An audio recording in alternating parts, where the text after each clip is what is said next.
Mga dayuhan or mga foreigner ay sa karton na lang natutulog sa loob ng NAIA matapos silang harangin at hindi payagang makapasok ng Philippine Immigration sa bansang Pilipinas. Dahil ang isa sa mga rason ay baka mayroong timbre sa immigration na may mga kaso sila or mga reklamo. Ang tanong dito kung paano sila nakalabas sa bansa kung saan sila nanggaling at nakapunta sa Pilipinas kung mayroon na palang reklamo or kaso laban sa kanila. Sa karton o di kaya sa sahig na natutulog ang ilang dayuhan sa NAIA matapos silang hindi payagang makapasok sa bansa sa iba't ibang dahilan. Ang hakbang ng mga otoridad sa paliparan sa pagtutok ni Mariz Umali.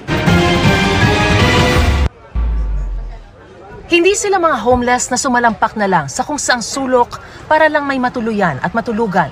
Sila yung mga tinatawag na excluded passenger na nananatili ngayon sa transit lounge area ng NAIA Terminal 1 matapos hindi pa hintulutan ng Bureau of Immigration na makapasok sa ating bansa dahil sa iba't ibang kadahilanan. It could either be likely to become public charge o Section 29A3 sila ay may conviction involving moral turpitude katulad yung mga registered sex offenders. Mayroon din blacklisted sila, mayroon din nasa Interpol sila.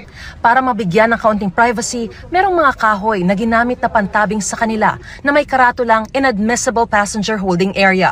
Pinag-iisipan na raw ng Manila International Airport Authority kung ano ang gagawin para mas mabigyan ng disenteng matutuluyan ang mga excluded passenger. We will continue to look for a more suitable location, more humanitarian.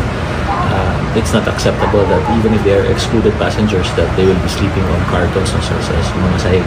Our airline should be more responsive to these matters because it is their obligation for these excluded passengers to be flown out immediately. Tungkulin daw ng Bureau of Immigration na mahigpit na ipatupad ang exclusion policy alinsunod sa Philippine Immigration Act para na rin sa seguridad ng ating bansa. Katunayan, as of last year, aabot daw sa higit sa 3,300 na pasahero ang hindi pinapasok sa bansa ng BI.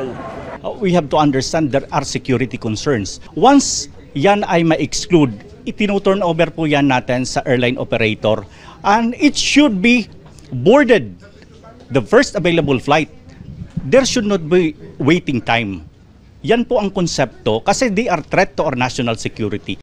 Pero baka nga sa Pilipinas lang sila may record or may kaso laban sa kanila. Dahil dito sa UE ay nangyayari din ang mga yan sa iba't ibang rason na yung ibang mga pasahero kahit mga Pilipino na lumapag sa bansang UAE ay biglang pinapabalik kung saan sila nanggaling dahil sa iba't ibang rason or mga kaso. Kagaya na lang kung blacklisted ka dito sa UAE or may dala kang pekeng visa or invalid visa. At marami pang pwedeng maging rason. Kaya good job dito ang Philippine Immigration.